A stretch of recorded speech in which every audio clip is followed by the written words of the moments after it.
The Bharat मित्र, बुलंद भारत की बुलंद आवाज।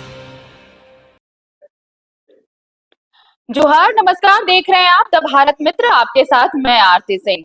और देखिए, निकाय चुनाव को लेकर सरगर्मी तेज होती जा रही है। निकाय चुनाव में दो ऐसे देखिए नगर निगम है जो काफी यहाँ पर आपको मुकाबला यहाँ काफी दिलचस्प देखने को मिलेगा।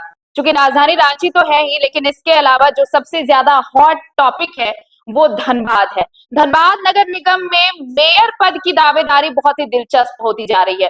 देखिए, पूर्व मेयर जो रहे चंद्रशेखर अग्रवाल, बीजेपी समर्थित उम्मीदवार रहे थे वो, लेकिन इतनी देर तक जब इंतजार हुआ और अनाउंस नहीं किया गया, ऐलान नहीं हुआ नाम का, तो उसके बाद अब देखिए चंद्रशेखर अग्रवाल ने जेएमएम का दामन थाम लिया। ये तस्वीर भी आप देख रहे हैं, जेएमएम का दामन थामा है चंद्रशेखर अग्रवाल ने।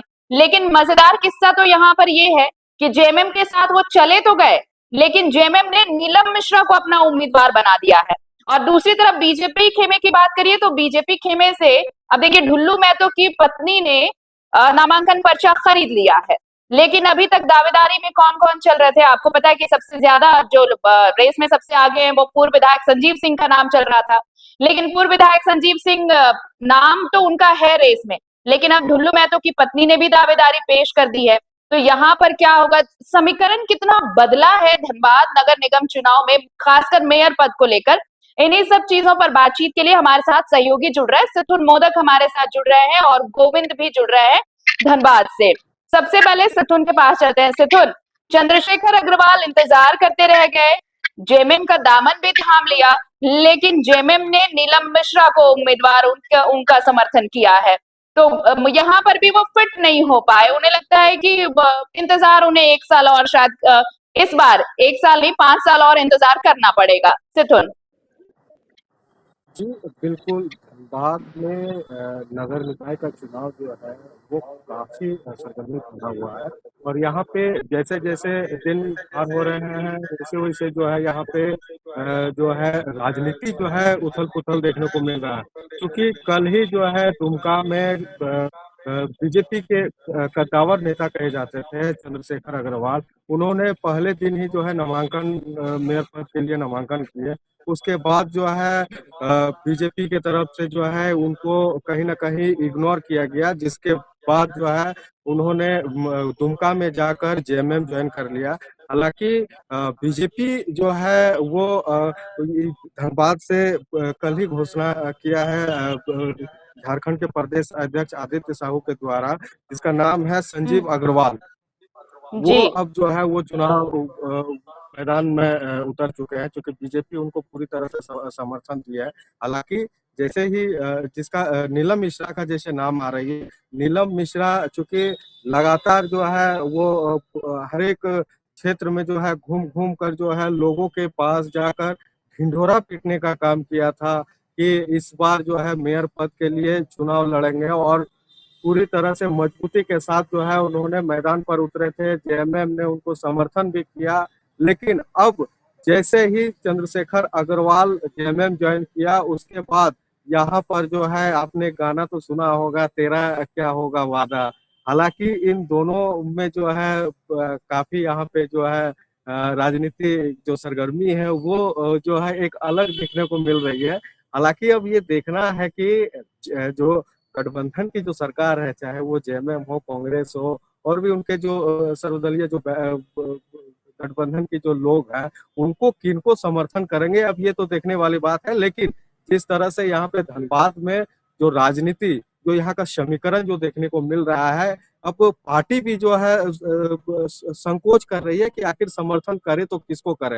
हालांकि अब यहाँ पे जिस तरह से शेखर अग्रवाल जेएमएम ज्वाइन करने के बाद जो है यहाँ पे एक चर्चा का विषय बना हुआ है कि आखिर इस पर हम किसको समर्थन करें, क्योंकि नीलम मिश्रा जो है वो भी मैदान में है, चंद्रशेखर अग्रवाल वो भी मैदान में है, और यहाँ पे करीब दर्जनों लोग जो है इस बार मेयर पद के लिए जो है मैदान में उतरे हैं। हालांकि अब ये देखना होगा कि ताज जो है किसको मिलेगी। जी चलिए, गोविंद भी हमारे साथ जुड़े हुए हैं। गोविंद, देखिए संजीव अग्रवाल को तो बीजेपी का समर्थन मिल चुका है, लेकिन अभी देखिए 24 घंटे पहले ही आप देखिए पूर्व विधायक संजीव सिंह के घर पर बमबाजी हुई और ये उसी वक्त बमबाजी हुई जब सब कोई बैठकर रणनीति तैयार कर रहे थे कि आखिर करना क्या है। मेयर पद की दावेदारी में वो सबसे आगे भी चल रहे थे, लेकिन इसके बावजूद कोई फायदा नहीं हुआ। संजीव अग्रवाल को बीजेपी ने समर्थन दे दिया है। तो सिर्फ ये संजीव सिंह के लिए दिक्कत नहीं है, संजीव सिंह भी अगर रेस में आते हैं, उसके बाद ढुल्लू महतो जो सांसद है, उनकी पत्नी भी अगर रेस में आती है, उन्होंने तो बाकायदा पर्चा भी खरीद लिया है। तो ये मुकाबला बहुत दिलचस्प होने वाला है। अगर ये भी आ गए तो फिर मुश्किलें बीजेपी के लिए ही बढ़ेंगी। बिल्कुल, मुश्किलें तो बीजेपी के लिए तो बढ़ेगी ही बढ़ेगी। और इसमें देखा जा रहा है कि जनता के लिए भी समस्या जो है वो बहुत ज्यादा है, क्योंकि अब वो जिसको सोच करके रखे थे कि इसको नेता चुनना है, इसको मेयर पद पे बैठाना है, इसको महापौर की कुर्सी देना है, अब वो लोग भी कंफ्यूज हो जाएंगे कि आखिर हम वोट दे तो किनको दे, क्योंकि बीजेपी से भी बहुत कोई उम्मीदवार खड़े हो चुके हैं। और जो अपने कार्यकाल में 5 साल जो समय दिए, अगर हम बात करें पूर्व मेयर चंद्रशेखर अग्रवाल जी का, तो वो उन्होंने जिस तरह से काम किया था, कुछ कुछ जनता का जो जुआ पे नाम, वाकई में उनके जुआ पे नाम है कि पूर्व मेयर चंद्रशेखर अग्रवाल अपने समय पे बहुत अच्छा काम किए हैं। और वैसे में वो कल ही दुमका में जा करके जेएमएम का दामन थामा, और उसके बाद अभी देखा जा रहा है कि जेएमएम ने ऑलरेडी यहाँ पे नीलम मिश्रा को मतलब अपने साइड से मेयर पद को लेकर के उनको नीलम मिश्रा को खड़ा किए थे। और इस जगह पे अगर हम जनता का बात करें तो यहाँ पे जनता अब किसको मेयर पद के लिए देखना चाहेंगी, क्योंकि वो ऑलरेडी अब यहाँ पे देखा जा रहा है कि वो खुद कंफ्यूज है, क्योंकि मेयर पद के लिए यहाँ पे सावित्री, जैसे आप बताया कि सावित्री देवी भी वाकई में वो दावेदारी पर्चा भर चुकी है। जी जी पहले चर्चा जी। कुछ और चल रहा था कि वो रहेंगी कि नहीं रहेंगी, लेकिन उन्होंने भी पर्चा भर दिया। अब यहाँ पे संजीव सिंह का भी बात करें तो उन्होंने भी भरा है। यहाँ पे बीजेपी से संजीव अग्रवाल को ऑलरेडी यहाँ पे बीजेपी के साइड से खड़ा कर चुके हैं। अब यहाँ पे जनता अगर बीजेपी के साइड जो समर्थक है, अब वो अगर वोट देना चाहेंगे तो वो आखिर किनको देंगे, क्योंकि 3 उम्मीदवार 4 उम्मीदवार बीजेपी से है, तो वो देना भी चाहेंगे तो वो कंफ्यूज है कि अगर हम मेयर पद पर बैठा है तो किनको बैठे। और यहाँ पे अगर जेएमएम का बात करें तो जेएमएम में भी ऑलरेडी यहाँ पे देखा जा रहा है कि नीलम मिश्रा को भी जेएमएम ने खड़ा किया था। और यहाँ कल जिस तरह से पूर्व मेयर चंद्रशेखर अग्रवाल जी जिस तरह से जेएमएम का दामन थामा, अब यहाँ पे तख्ता ही पूरा पलट हो गया है कि अब होगा तो क्या होगा। अब ये नगर निकाय चुनाव एक एक तरह से हम जी कह सकते हैं कि एक तरह से खिचड़ी। चलिए, जी सिथुन, ये तो चीजें मतलब चलिए, ये तो मुश्किलें बिल्कुल सही कहा गोविंद ने कि सिर्फ पार्टी के लिए ये मुश्किल नहीं है, मुश्किल पब्लिक के लिए भी है, वोटर्स के लिए भी है कि भाई वो चुने तो किसे चुने, क्योंकि इतने सारे प्रत्याशी, इतनी सारी दावेदारी है कि अब उनके लिए भी एक कंफ्यूजन वाली स्थिति होगी कि भाई किन्हें वो चुने, किन्हें अपना वोट दे। लेकिन इन सब के अलावा देखिए, धनबाद एक ऐसा निगम क्षेत्र रहा है जो हमेशा सुर्खियों में रहा है। भाई सबसे ज्यादा राजस्व वाला, सबसे ज्यादा पैसे वाला भी ये कहा जाता है, और चंद्रशेखर अग्रवाल एक ऐसा नाम है जो सब में शामिल हो चुके हैं और पार्टी ऑलरेडी नीलम मिश्रा को सपोर्ट कर चुकी है। तो ऐसे में ये तो अब तय माना जा सकता है कि अगर चंद्रशेखर अग्रवाल अगर नामांकन दाखिल भी करते हैं तो पार्टी का समर्थन उन्हें नहीं मिलेगा। तो क्या अब ये मान लिया जाए कि दावेदारी से बाहर हो गए चंद्रशेखर अग्रवाल? दूसरी तरफ बीजेपी के जो बाकी उम्मीदवार जो दौड़ में चल रहे थे उम्मीदवारी के लिए, उनका भी पत्ता कट गया है। जी बिल्कुल, जिस तरह से धनबाद में जो प्रत्याशियों की होड़ लगी है, मेयर पद जी के लिए जो है अभी तक 14 प्रत्याशी जो है वो नामांकन कर चुके हैं, और करीब दर्जनों लोग अभी भी जो है नामांकन के लिए वो तैयार में है, और आज भी नामांकन करेंगे, कल भी नामांकन करेंगे।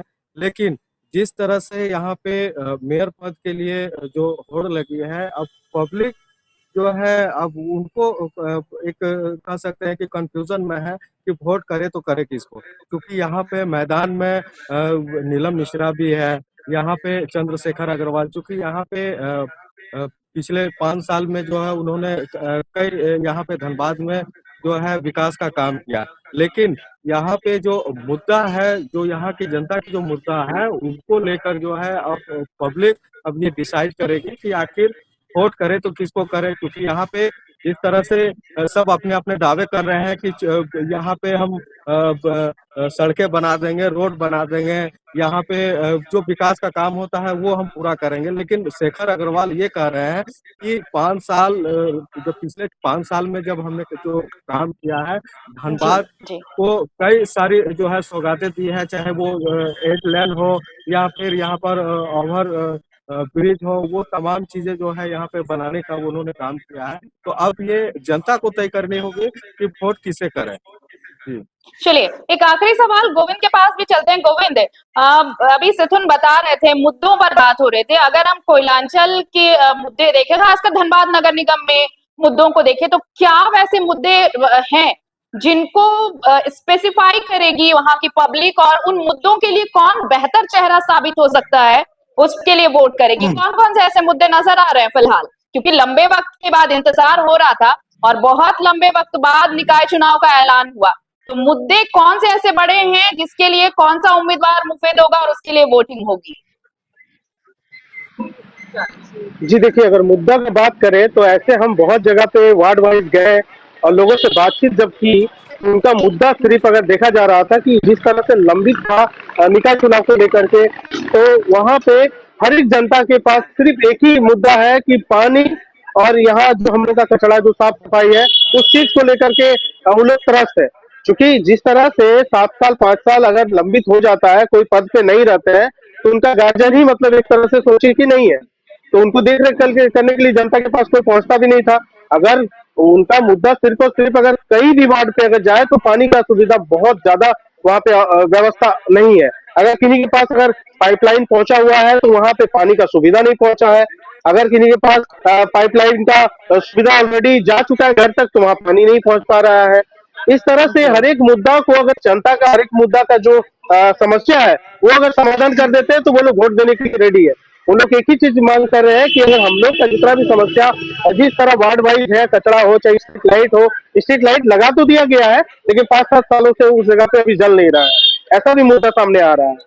और अगर हम चलिए, बात करें काम की 5 साल की, तो उस समय काम अच्छा हुआ था, लेकिन जनता का मुद्दा सिर्फ यही है कि आप मेरा जो समस्या है उसको निदान करवाइए, उससे निजात दिलवाइए, उसके बाद आपको अगर वोट लेना है तो हम देंगे, चाहे जो मेरा काम करे हम उन्हीं को उम्मीदवार चुनेंगे। इस तरह से चर्चाएं ज्यादा विशेषकर आ रहा है। जी।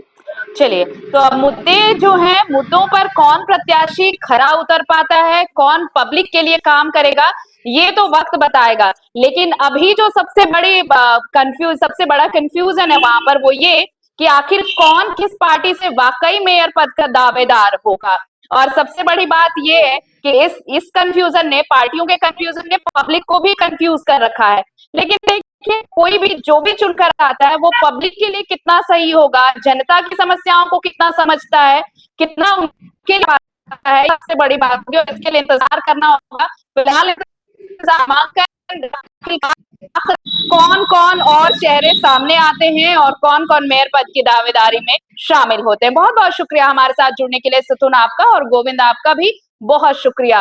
तो देखिए, धनबाद नगर निगम चुनाव बेहद दिलचस्प हो चुका है। अब जिसे टिकट मिलना था, जो पहले से ऐसा लग रहा था कि भाई चंद्रशेखर अग्रवाल का पत्ता तो कैसे कटेगा, लेकिन चंद्रशेखर अग्रवाल का पत्ता कटा। संजीव अग्रवाल बीजेपी समर्थित उम्मीदवार बन गए। उसके बाद अगर ये इस ऐलान के ठीक बाद जैसे ही जेएमएम का दामन थामा चंद्रशेखर अग्रवाल ने, जेएमएम ने नीलम मिश्रा को समर्थन दे दिया मेयर पद के लिए। तो अब ये चीजें जो है बहुत ही इंटरेस्टिंग है कि भाई जो पहले से सोच कर रखा था वो हुआ नहीं, नए चेहरे मैदान में हैं। तो क्या इस बार जो माना जाता है कि शहरी क्षेत्र में बीजेपी वोट बैंक जो है, बीजेपी को बहुत सपोर्ट मिलता है, लेकिन धनबाद में इस बार जो मुकाबला देखने को मिलेगा, कहीं ऐसा तो नहीं कि चीजें बदलेंगी, तस्वीरें बदलेंगी और चेहरा भी बदल जाएगा? इंतजार करिए। फिलहाल दीजिए इजाजत, नमस्कार, जोहार। द भारत मित्र, बुलंद भारत की बुलंद आवाज। द भारत